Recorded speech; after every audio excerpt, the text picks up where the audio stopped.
en donde compartimos conocimientos que se intercambian con especialistas y profesionales en riego de cultivos intensivos y extensivos. Y ya somos 17.500 personas que han interactuado en este espacio de la Academia de Riego. Llevamos en este año 35 webinars, y nada más y nada menos gracias al apoyo de todos ustedes que están del otro lado.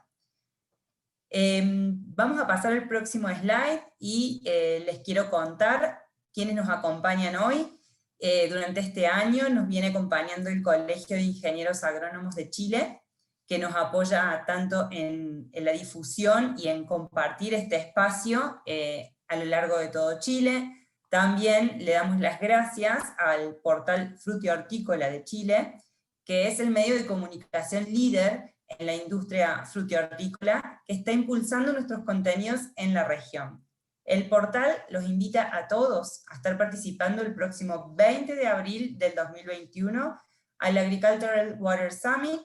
Se abordará el gran desafío hídrico que está enfrentando la industria agrícola en Chile, y no se pierdan la oportunidad de escuchar las propuestas de innovación y solución que se van a compartir en el evento. Pero especialmente hoy le quiero dar las gracias al INTA y la bienvenida. El INTA es un organismo público con experiencia en gestión y administración de los recursos hídricos en México, tiene más de 30 años de experiencia y ha generado un andamiaje tecnológico y de infraestructura que facilita abordar diversos temas en materia del agua en escenarios presentes y futuros. Y bajo este contexto, la experiencia que han desarrollado y el desarrollo tecnológico generado en el INTA facilita el proceso para generar y adaptar tecnologías innovadoras en materia de agua. Y en esto le doy la bienvenida a los oradores que nos acompañan hoy. Primero quiero comentarles que esta webinar estaba en manos de Javier Ramírez por problemas de salud. Le deseamos que se recupere pronto, y le agradecemos al doctor Ulises Dehesa Carrasco, que es el que nos acompaña hoy desde INTA. Él es doctor, sus estudios de doctorado y maestría en ingeniería en la Universidad Nacional Autónoma de México. Cuenta con experiencia teórica y experimental en el desarrollo de proyectos y prototipos alimentados con energía solar térmica de mediana, baja y alta temperatura, así como el desarrollo de prototipos de desalinización alimentados con paneles fotovoltaicos para aplicaciones de riego agrícola. Y de eso nos va a estar hablando un poco hoy. También actualmente se desempeña como subcoordinador de conservación de cuencas y servicios ambientales en el Instituto Mexicano de Tecnología del Agua. Bienvenido, Ulises, y le damos también la bienvenida a Mario Alberto Montiel Gutiérrez, que es ingeniero agrónomo especialista en irrigación, egresado de la Universidad Autónoma de Chapingo, con maestría en ingeniería hidráulica por la UNAM. Él tiene 22 años como especialista en hidráulica, y lleva muchos artículos publicados, colaboración en 8 libros sobre fertirrigación, diseño y evaluación de sistemas de riego, y desde 2011 es asesor internacional del Instituto Mexicano de Tecnología en Agua. Finalmente, gracias a ambos por estar presentes, y también nos acompaña desde el área de Quilimo la doctora en Biología y magíster en Imágenes Satelitales, Carla Grosso. Actualmente se desempeña como Sales Manager dentro de Quilimo y acompaña a Quilimo desde sus inicios. Así que bienvenidos a todos los que están del otro lado. Les recuerdo que pueden ir dejando sus preguntas en el Question and Answers, que está debajo en el panel de abajo de Zoom. Pueden ir dejándole sus consultas a Ulises, y vamos a ver la hoja de ruta que nos acompaña hoy, la temática. Bien, entonces Ulises hoy, además de estar hablando de energías renovables, un tema sumamente interesante, sobre todo bajo sistemas en donde la escasez hídrica es cada vez más común, Ulises va a estar comentando sobre agroclimatología del aguacate, nos va a dar un panorama de los requerimientos climáticos, de suelo, del cultivo, los requerimientos hídricos, va a hablar de bombeo solar, los tipos de bombas que se pueden utilizar, los sistemas de riego aptos para este cultivo, va a mostrar ejemplos, una planeación productiva y las tecnologías en monitoreo de riego acompañadas de la mano de Carla Grosso. Así que, ahora bien, les doy la bienvenida a los tres y te escuchamos, Ulises. Muchas gracias por estar reemplazando de alguna manera a Javier Ramírez, y bueno, como dije, le deseamos una pronta recuperación a Javier. Hola, ¿qué tal? Buenas tardes a todos. Gracias por la invitación. Gracias, Valeria. Mi nombre es Ulises Dehesa y platicaremos un poco acerca de la experiencia que tenemos en el instituto en el manejo de aguacate y las fuentes renovables de energía. Pues bien, cuando hablamos de sistemas de riego, el desarrollo de la tecnología se ha venido dando de manera independiente. Por un lado, los sistemas de riego, y por el otro, los sistemas de fotovoltaicos y el desarrollo fotovoltaico. Los sistemas de riego, como ustedes conocen, en los últimos años han tenido un desarrollo importante. Y este desarrollo está encaminado en hacer uso eficiente de la energía, uso eficiente del agua, perdón, de tal manera que puedas obtener la máxima producción posible con el mínimo de agua requerida. Y por el otro lado tenemos el desarrollo de las energías renovables que pueden englobarse de diferentes categorías. Pero el día de hoy quiero platicar con ustedes acerca de la experiencia que tenemos con la energía solar, en particular con el bombeo solar fotovoltaico. En esta primera lámina, una infografía, quisiera mostrarles el concepto general que manejamos en el instituto y desde mi subcoordinación. Tenemos sistemas productivos que pueden ser producción de hortalizas o sistemas para riego agroforestales o bien cultivo como frutales, como lo que puede ser aguacate, mango, entre otros. El concepto es muy sencillo. Tenemos una instalación basada en paneles fotovoltaicos, una bomba que impulsa y tenemos un almacenamiento hidráulico. El concepto que manejamos en el instituto es almacenamiento hidráulico. No manejamos almacenamiento de energía porque, como lo platicaré más adelante, meter baterías a los sistemas de bombeo fotovoltaicos puede llegar a representar un costo excesivo, lo cual la tasa de retorno se vuelve muy larga. Entonces, y esas experiencias es justamente las que quiero platicar. Cómo la energía solar, cómo los paneles fotovoltaicos han ido agarrando terreno cada vez más dentro del sistema de riego, y considero desde una óptica personal que el bombeo solar para riego agrícola está presente en el mercado de Latinoamérica y vino para quedarse. Está resolviendo problemas muy puntuales y la tasa de retorno cada vez más se va haciendo más pequeña, sobre todo en este tipo de cultivos como el aguacate, que son cultivos altamente rentables. Entonces, con base en la hoja de ruta, quiero comenzando a hablar acerca de la agroclimatología del aguacate. El aguacate es un frutal endémico de México. Básicamente requiere una precipitación pluvial entre los 1.200 y 2.000 milímetros por año. Aunque existen diferentes variedades de aguacate, generalmente los aguacates que se comercializan como el tipo Hass se encuentran ubicados entre los 500 y los 1.200 metros sobre el nivel del mar. Se caracteriza porque requiere una humedad relativa del 60%. Humedades por encima de este porcentaje empieza a sufrir la planta por estrés, y humedades por debajo de este porcentaje, las hojas de las plantas empiezan a quemar, se empiezan a resecar los suelos, y hay una serie de problemáticas que está asociado al cultivo de esto.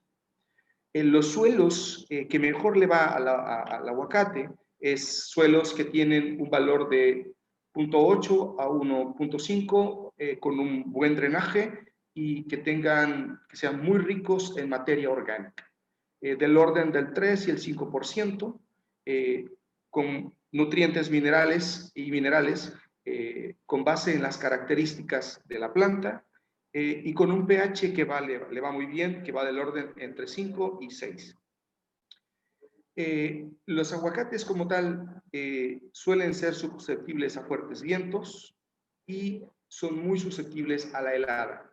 En particular, cuando empieza una granizada, la granizada puede llegar a afectar el fruto y se puede perder la producción total, ¿no? Entonces, sí se debe tener mucho cuidado con el manejo y la posición donde se esté manejando el aguacate.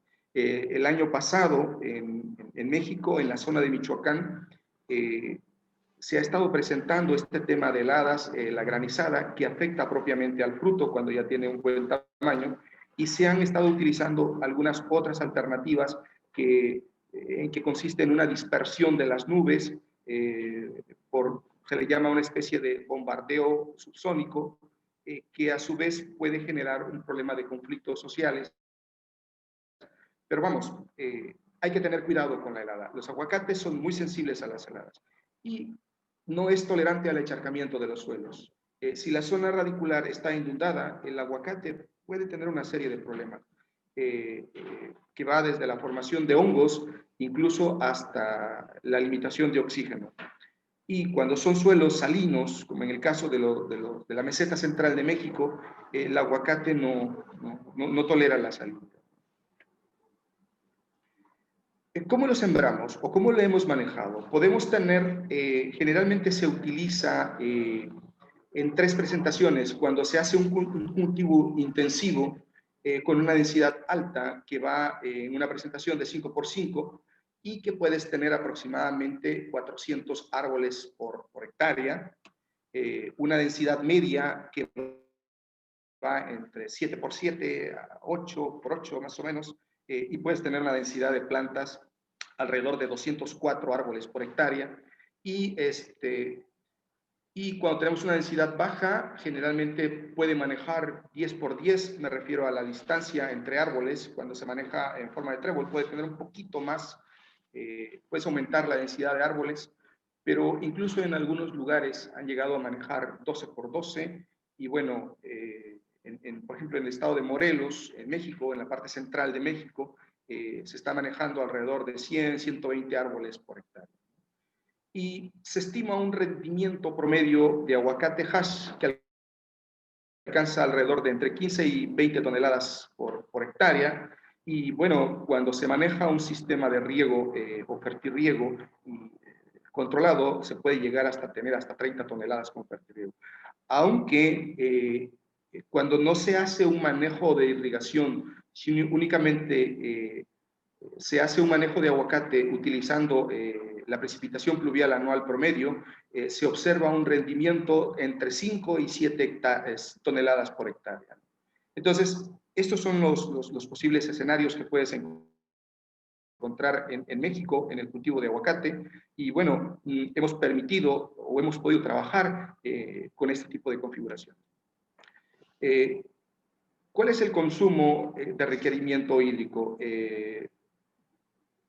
Estimo que el consumo de agua de riego anual oscila entre los 6.000 y 7.000 metros cúbicos por hectárea, dependiendo del tipo de cultivo que se vaya a manejar, pero hay que tener mucho cuidado, como le comentaba. El exceso de agua puede favorecer la aparición de hongos en el suelo y como consecuencia esto puede llegar incluso hasta matar el árbol o generar un costo excesivo porque necesitas un tratamiento posterior para mantener una salud de los aguacates, ¿no? ¿Qué tipo de riego hemos utilizado? Pues podemos utilizar un tipo de riego como por goteo, como por microaspersión. Obviamente, los sistemas de riego que vayamos a utilizar va a depender de la disponibilidad del recurso hídrico. Hay que tener también en cuenta, y creo que lo tengo que decir porque es una realidad, el aguacate es un cultivo que demanda mucha agua. Entonces, si se va a hacer un manejo de aguacates, se debe tener mucho cuidado cuál es la disponibilidad de la fuente y la cantidad de la agua disponible que tengamos. También he de decirlo que en México y en muchos otros lugares se han presentado problemas sociales relacionados al cultivo de aguacate. Y es que cuando se mete a una producción de aguacate, el aguacate empieza a ocupar una buena cantidad del agua disponible y en consecuencia puede haber una afectación de recarga de acuífero, de disponibilidad del agua. Entonces, sí es un cultivo de alto valor, es un cultivo que te deja muy buenas ganancias, es un cultivo que produces y tiene muy alta rentabilidad, pero también es un cultivo que la demanda del agua es muy alta y que puede generar y está generando problemas sociales importantes. Entonces, si hablamos de un manejo de aguacate como tal, entonces hay que tener en cuenta esa problemática. No es como otros cultivos. Puede ser un cultivo que si no se hace un buen manejo desde la perspectiva social, puede ser un cultivo estigmatizado. Y bueno, cuando se vaya a trabajar con el cultivo de aguacates, hay que tener cuidado que no perder agua por exceso de percolación. Recordemos que los aguacates tienen raíces superficiales, entonces lo que se busca básicamente es irrigar la zona radicular para que pueda aprovechar el máximo de agua.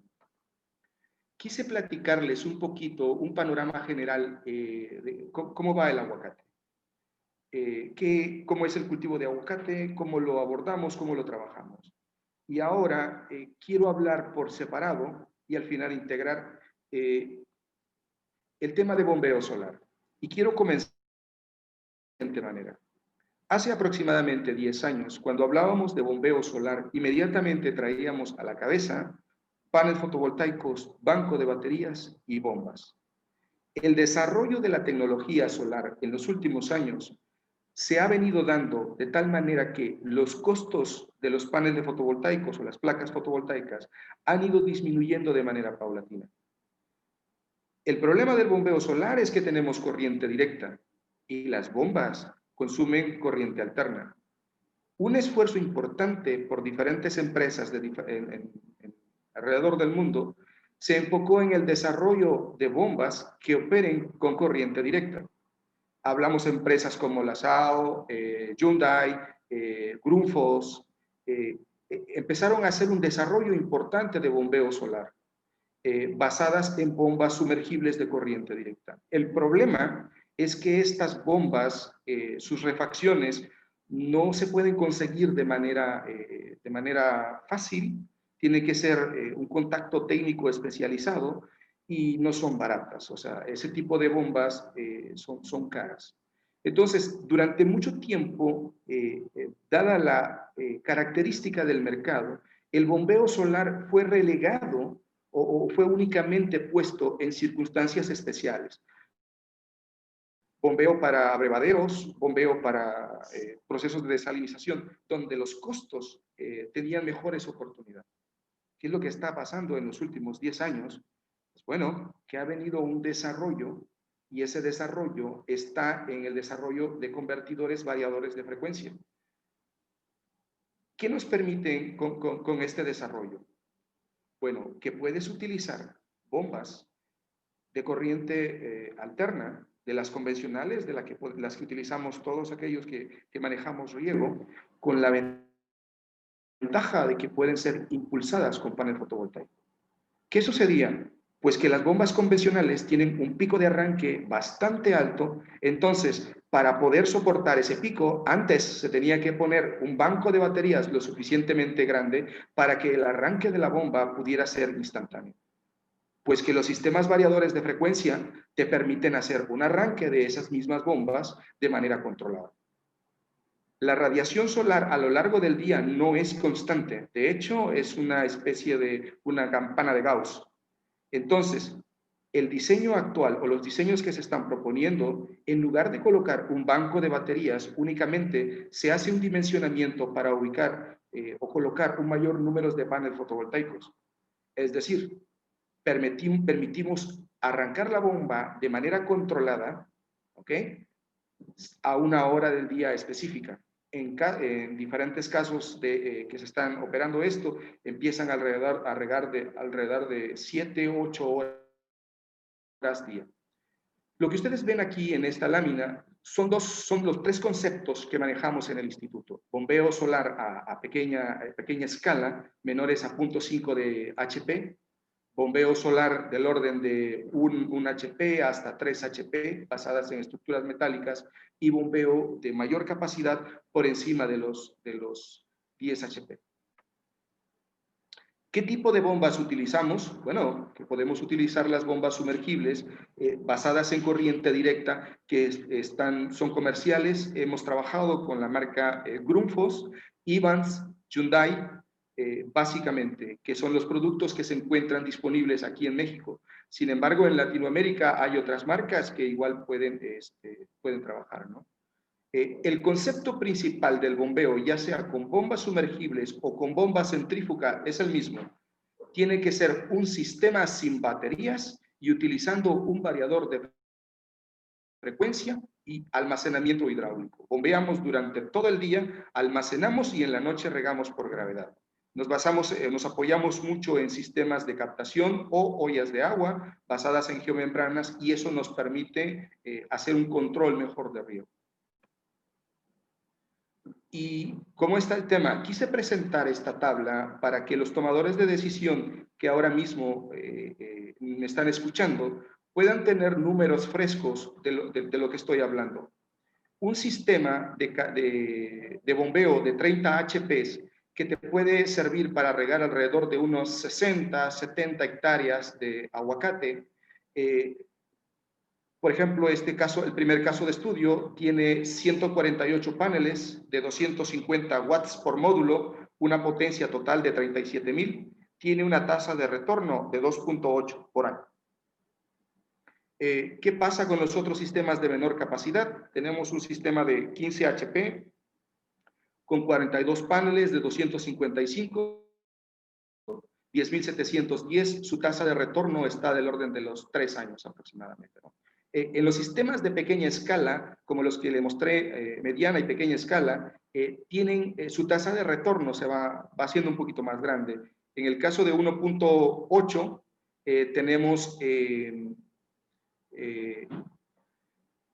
tenemos 6 paneles y tenemos una tasa de retorno de 4. En esta hay un error, debe decir alrededor de los 5 HP aproximadamente, repetí el 1.8, pero en esas capacidades tiene una tasa de retorno de 3.4.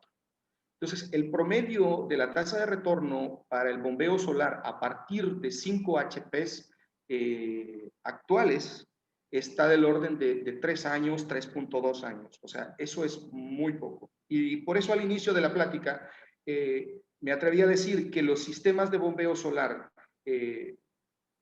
independientes, realmente tengo la certeza de que vinieron a quedarse al riego agrícola.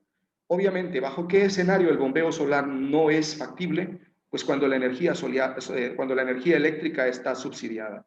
En el caso de México, tenemos una componente de bombeo con energía convencional subsidiado, y pues claro, que si tienes la energía eléctrica subsidiada, pues va a ser por siempre mucho más barato que la energía solar, ¿no? Pero si hablamos de parcelas que se encuentran alejadas de la red eléctrica, con esta tasa de retorno viene muy bien. Y no solamente se puede aplicar para cultivo de aguacate, se puede aplicar para cultivo de mango. Y hay un mercado potencial que está cobrando auge, no solamente en México. En México, toda la parte central, hablamos de Michoacán, Oaxaca, hablamos de Chiapas, que es la zona sur del país. El sistema de riego que están utilizando, aunque se automatiza, lo cierto es que lo siguen haciendo de manera empírica. Entonces, el riego a distancia, el riego controlado, controlar las variables y las láminas de riego de manera precisa, de manera remota, siento que es un tema crucial para que el desarrollo agrícola pueda convertirse en algo sustentable. Los tipos de riego y las experiencias que hemos utilizado desde inundación con cajetes, hemos utilizado microaspersión como tal, goteo. Sin embargo, hemos observado lo siguiente. Las dos tecnologías que mejor resultados nos han dado es la microaspersión y el goteo. ¿Cómo hacemos los riegos? Generalmente lo hacemos dependiendo de la zona, puede ser un riego diario o con intervalos menores a una semana. Obviamente que el riego diario te facilita tener un control de irrigación porque sabes cuál es la lámina de riego que sigue. Y en el caso de riego menores a una semana, también te permite hacer un control porque si es en época de lluvia, entonces podemos llevar un control. Si tenemos una precipitación un día, podemos únicamente suministrar la cantidad restante al día siguiente. Eso va bien, ¿no?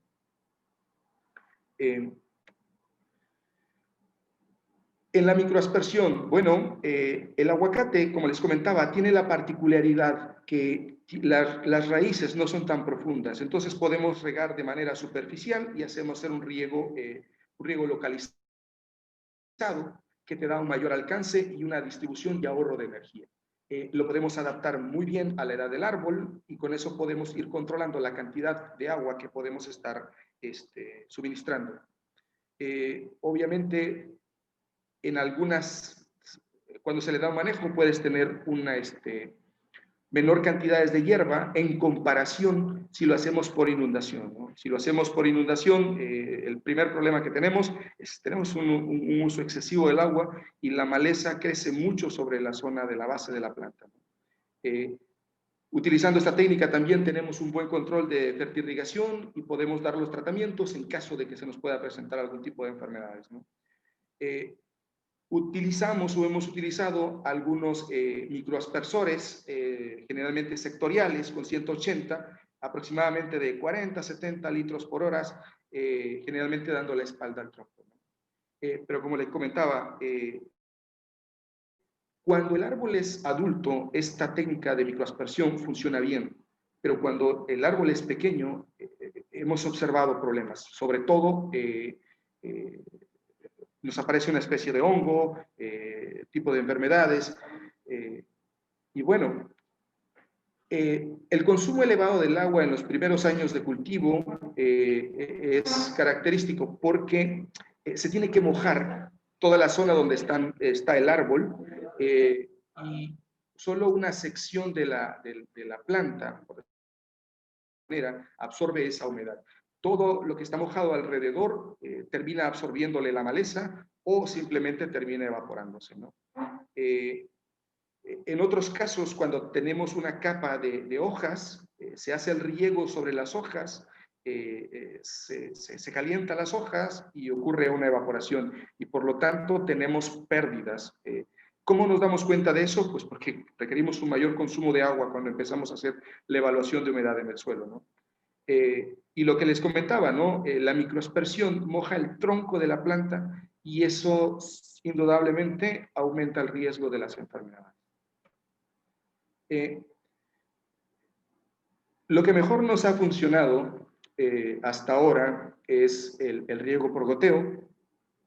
Utiliza 25% menos agua y energía que el riego por microaspersión.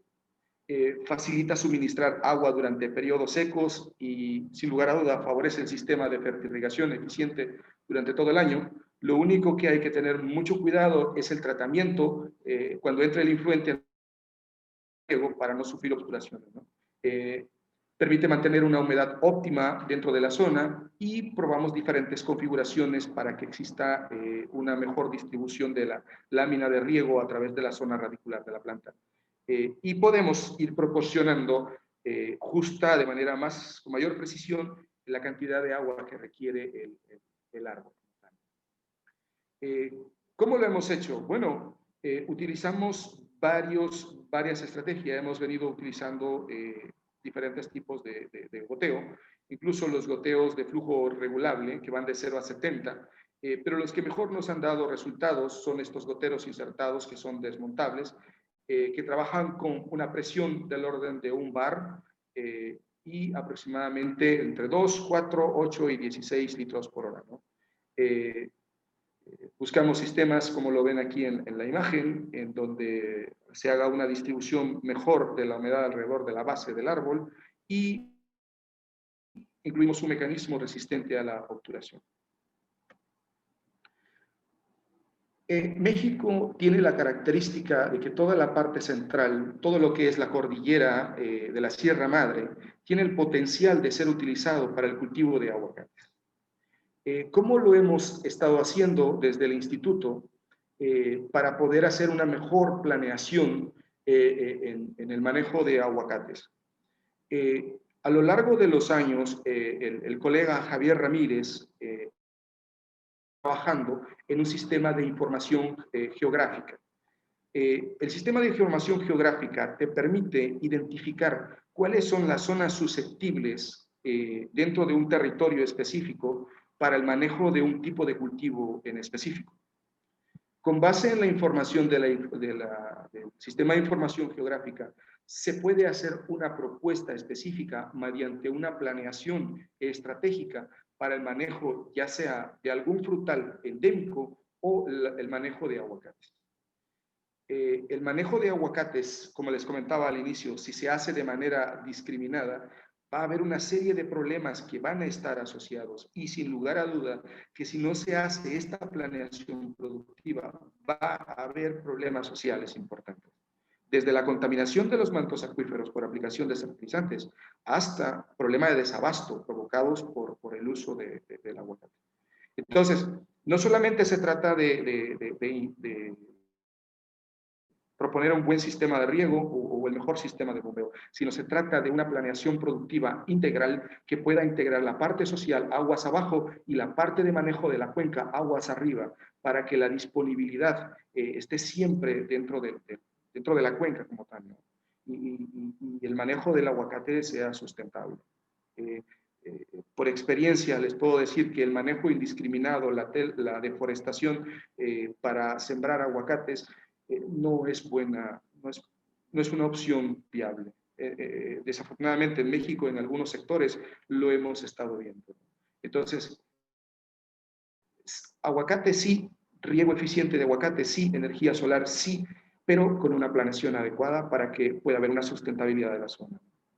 Y lo que se busca es generar estos mapas de información que incluyen elevación, las variables climáticas, tipo de especies frutales nativas que se pueden desarrollar en la zona, ciclos de lluvia y hacer un programa de acuerdo para el manejo adecuado de la especie que se quiere manejar, ¿no?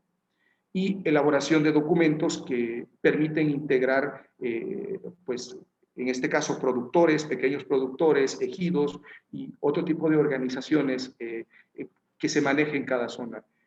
México puede haber pequeños productores, pequeños ejidatarios que quieran integrarse, o bien pueden haber inversionistas muy grandes que puedan tecnificar la zona. Y siempre es conveniente el cultivo de aguacate, manejarlo con estrategias de conservación como manejo de cosechas de agua de lluvia, los manantiales que se encuentren cerca, determinar el caudal mínimo ecológico de tal manera que, pues, como les vuelvo a repetir, aterrice propiamente en el manejo integral del cultivo. Hace ya algunos años iniciamos con la tecnificación y riego en la Sierra Gorda de Querétaro. Iniciamos en aquellos años desarrollando algunos tanques de almacenamiento con ferrocemento y colocamos aproximadamente un tanque de 45,000 metros cúbicos para riego a través de mangueras con microaspersión y goteo de aguacate. También dentro del manejo manejaba una especie de MIAF que tiene que ver cultivos de frutales, aguacates, y en este caso se manejaba maíz, se manejaba calabaza, ¿no? Y lo que hacíamos es determinar, mientras las plantas estaban creciendo, ahora esas plantas ya están bastante grandes, el dosel de las plantas ya no te permiten hacer un cultivo como MIAF y únicamente está en la zona de producción de aguacates, de frutales. En las densidades más altas, en manejos intensivos, puede haber del orden de 400, 450 árboles adultos. Generalmente se manejan goteros, alrededor de 8 goteros por árbol, y te puede estar dando alrededor de 4 litros por hora. Se utiliza estrategia de regar 6 veces por semana, y cada vez que se riega se requieren alrededor de 32.6 litros por árbol. Entonces, puse estos números un poco adrede para que ustedes dimensionaran la cantidad de agua que se utiliza para el aguacate. La tecnología como tal está disponible. Hay muchas cosas que se pueden hacer con los aguacates como tal, pero sí hago mucho hincapié de que el aguacate, aunque sí es un cultivo altamente rentable, sí se debe tener mucho cuidado en el manejo, considerando la disponibilidad hídrica. No solamente ver las condiciones climatológicas del lugar, sino más bien es ver cuál es la disponibilidad hídrica y cómo puede afectar, ¿no? Y bueno, hago mucha insistencia en eso porque ese es el problema que hemos encontrado. Estas son algunas imágenes de algunos manejos que tenemos. Esta es una plántula que tenemos ahí en el instituto, en Cuernavaca, Morelos, en Ciudad de México. Y vamos, son cultivos y van bien con microaspersión. Vamos a recapitular al final de esto. Considero que las energías renovables, en particular la solar, es una herramienta que permite el desarrollo del campo. El desarrollo o la aparición de nuevos sistemas como los variadores de frecuencia han permitido, sin lugar a duda, que la tasa de retorno sea lo más corto posible, ¿no? El bombeo solar ya no está limitado por la capacidad. Hoy en día hay experiencias que están trabajando con bombeo de 60, 100 HPs sin problema, o sea, eso no es un problema. Y para el manejo de aguacate debe de estar ligada siempre con estrategias de conservación. Para la recarga del acuífero, aguas arriba, reforestación, conservación y aguas abajo para mantener el caudal mínimo necesario para uso de los pobladores locales, ¿no? En México existe un mercado potencial para la medición en tiempo real para las láminas de riego, en frutales y aguacates y mango. Como les vuelvo a repetir, aunque se hace un diseño y una estrategia para el manejo de estos frutales en riego, la realidad es que lo siguen haciendo de manera empírica. Eso agrava más el problema. ¿Por qué? Porque en algunas zonas o le ponen de más el agua y afectan su producción, o por otras le ponen de menos. Entonces no tienen un control con la cantidad óptima de agua. Y esto a su vez pueden extraer más agua del manto acuífero y en consecuencia se van consumiendo las reservas de agua.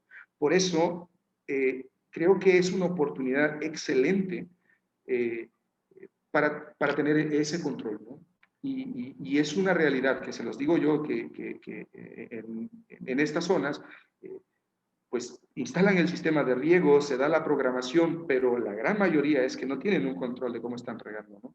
O tienen un riego ineficiente o tienen un riego muy excesivo, ¿no? Entonces, creo que eso no puede seguir así. De manera particular, los mejores resultados que hemos tenido es el sistema de riego por goteo, por todo lo que les he expuesto previamente, ¿no? En el caso promedio, de manera extensiva, hablo de manejo únicamente por manejo de temporales. Observamos, por ejemplo, que este año se estuvo produciendo alrededor de 6 toneladas por hectárea. Intensiva, alrededor de una siembra de 7x7, 8x8, estuvieron obteniendo alrededor de 16 toneladas por hectárea. En árboles relativamente jóvenes, de aproximadamente 7 años de edad. El precio de este año, derivado de la pandemia, no fue tan generoso como en otros años, ¿no? Productores amigos que tengo cercano aquí en el estado estuvieron vendiendo a pie de planta. Me refiero a que el comprador va y corta el aguacate. El precio estuvo oscilando a 1.2 dólares americanos por kilogramos y en los centros comerciales el aguacate estuvo vendiéndose del orden de 2 dólares americanos por kilogramo. está bien, pero en otros años ha llegado a valer mucho más el aguacate, ¿no? Y eso depende un poco porque el mercado se contrajo un poco por la pandemia.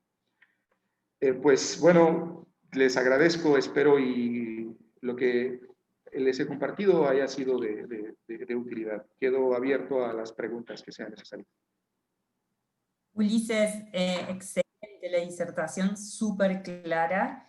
Estuve tomando algunas notas y me quedé con una parte en donde vos estabas diciendo los sí, ¿no? Lo importante que es el riego eficiente, sí, la energía solar, sí, la planeación productiva y la planificación sería y el manejo considerando la disponibilidad de agua. Y después estuviste tocando de manera interesante el tema de no trabajar de manera empírica para ser eficientes y tener un uso sustentable también del recurso agua, y con eso me quiero quedar para darle la bienvenida a Carla. Te voy a pedir que dejes de compartir pantalla, así puede compartir Carla, y también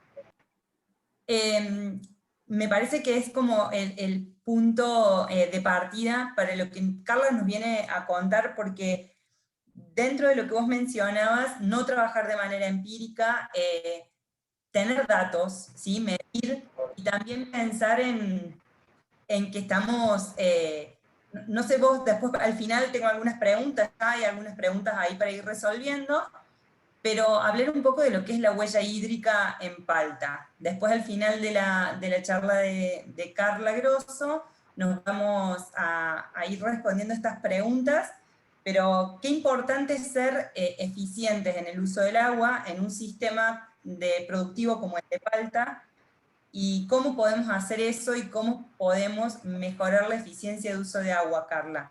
Y cómo podemos medir, cómo podemos tomar datos. Hola, Vale, antes que nada, buenas tardes a todos, buenas tardes Ulises, muchas gracias por la presentación, gracias Vale por esta oportunidad de mostrar lo que hacemos, y bueno, justamente como estabas comentando, la idea es en este breve tiempito contarles cómo hacemos desde Quilimo para justamente medir la eficiencia, ¿no?, en el uso del recurso que hoy en día es tan importante, y creo que vamos cada vez más hacia eso. Vale, necesito que me digas si se está viendo bien lo que estoy presentando. ¿Se está viendo bien? También se te escucha bien, Carla. Bueno, muchas gracias. Como les decía, la idea es, en breve, primero les pido disculpas porque estoy sin cámara con algunos problemitas de internet, y para evitar que se complique la presentación prefiero darlo así. Así que bueno, para contarles un poco, utilizamos un conjunto de datos. Este conjunto de datos son básicamente imágenes satelitales, datos meteorológicos y datos de la finca del huerto. Con esos datos construimos básicamente un balance hídrico para justamente ir hacia una recomendación de riego, ¿sí?, para que el productor sepa cuándo y cuánto regar en cada una de sus unidades de riego, en cada uno de sus turnos, o en cada uno de sus sectores, como lo llamen cada uno en particular. Los datos meteorológicos, básicamente, ¿a qué le llamamos esto? Nosotros utilizamos estaciones meteorológicas que están disponibles y con las que estamos trabajando en toda Latinoamérica.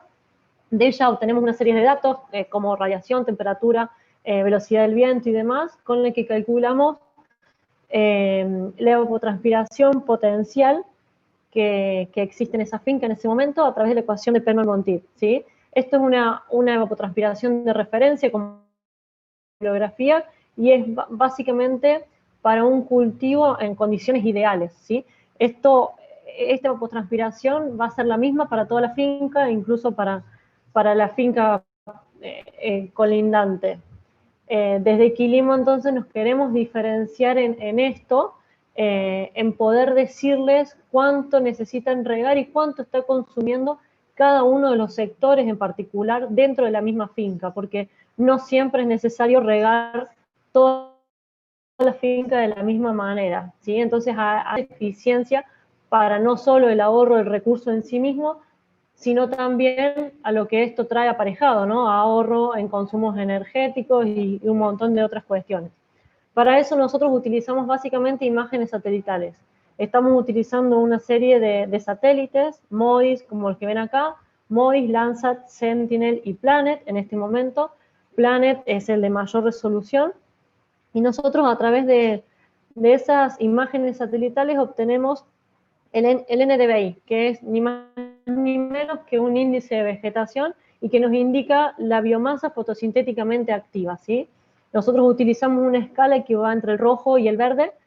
Para nosotros un rojo es una especie de suelo desnudo y un verde es la mayor cantidad de biomasa fotosintéticamente activa. Utilizamos distintos satélites porque entendemos que utilizar uno no nos da frecuencia. Si bien estos satélites tienen distintas resoluciones, como todos sabemos, sufren un proceso de normalización justamente para poder utilizarlos y que puedan ser comparables, ¿sí? Pero en el día a día nosotros al productor les mostramos una sola imagen de un solo satélite, básicamente para que pueda ir detectando diferentes condiciones que se van dando a campo. Por ejemplo, como les cuento acá, alguna especie de anomalía en la vegetación, algún estrés hídrico, alguna enfermedad, alguna inclemencia del tiempo. Obviamente que utilizar datos teóricos, a ver, porque nosotros con estas imágenes, con este índice obtenemos algo que es el coeficiente de cultivo, ¿sí? El KC.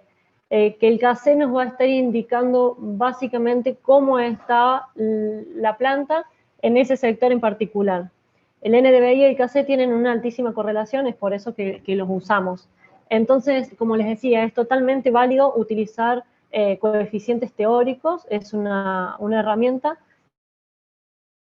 totalmente factible. Ahora, si nosotros queremos ser más específicos en lo que está pasando, una de las herramientas es utilizar las imágenes, ¿sí? Porque la imagen detecta lo que está pasando en tiempo real e in situ. Entonces, la imagen nos va a demostrar si hubo una caída de granizo, una poda, la presencia de malezas o lo que fuera. Y entonces, ese coeficiente de cultivo claramente no va a ser bibliográfico, va a ir variando de acuerdo a las condiciones que presenta el cultivo en ese momento.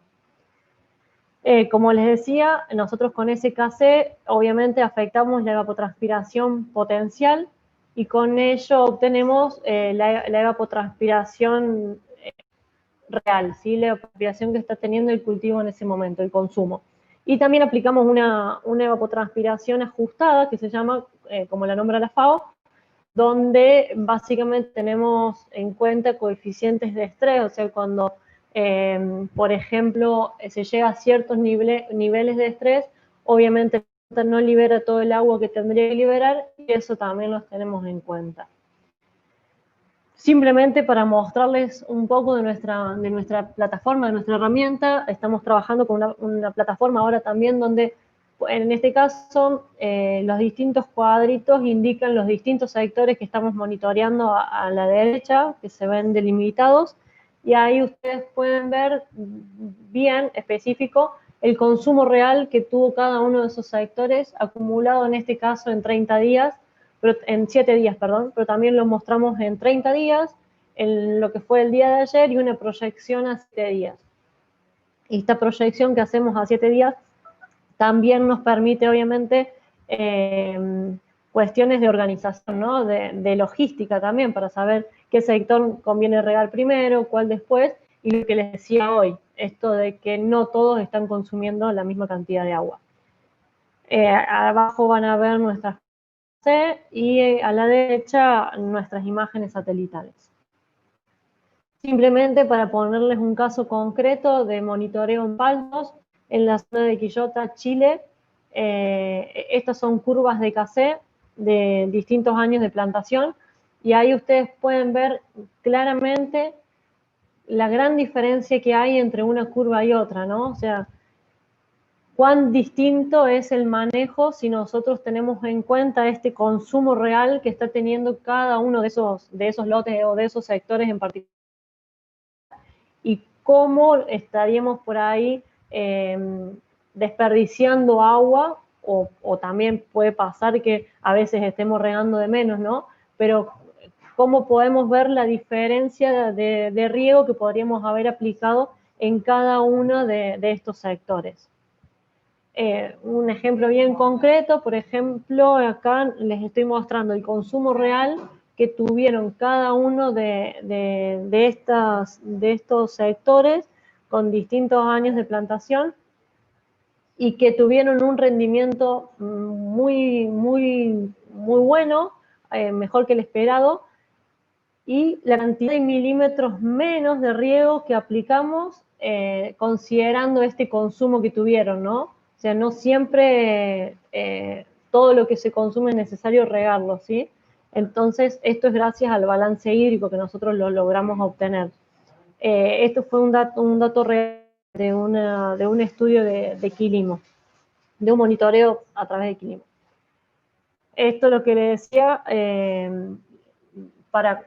a modo de ejemplo también, si tenemos básicamente, comparamos 3 zonas de Chile, donde hay una como Panquehue que tiene grandes problemas en cuanto a la escasez hídrica y a la falta de agua, comparado con otras 2 como Quillota y Santo Domingo, ¿no? O sea, si ustedes pueden ver, la roja y la amarilla se aproximan bastante entre ellas, y la de Panquehue, que se notan altísimos consumos comparados con las otras, ¿no?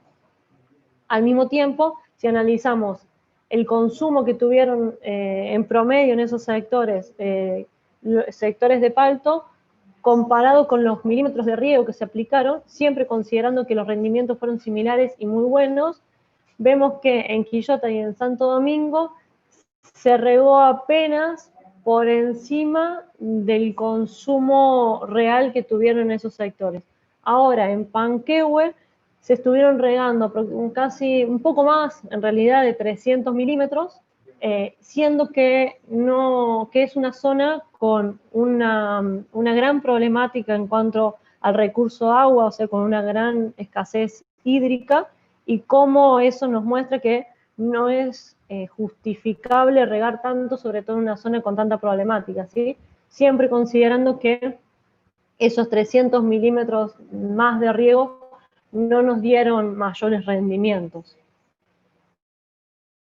Bueno, eso básicamente vale en grandes rasgos lo que les quería comentar desde lo que hacemos con Quilimo, todos a probar nuestro demo, a que vean cómo estamos calculando básicamente esos consumos en sus lotes, en sus sectores en particular.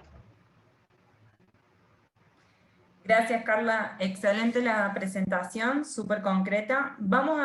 Mientras nos preparamos para las preguntas, le voy a compartir una encuesta a toda la gente que está del otro lado, los que están participando por Zoom.